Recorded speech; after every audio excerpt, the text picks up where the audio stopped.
Hey guys, how's it going? My name is Adam. Today I'm gonna show you how to change audio language on YouTube videos. So first of all, go ahead to your app, so Google Play.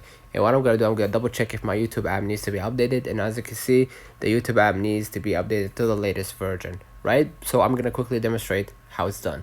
Now what I'm gonna do, I'm gonna go back to my screen, go ahead to my browser, and I'm gonna scroll a little bit down right here.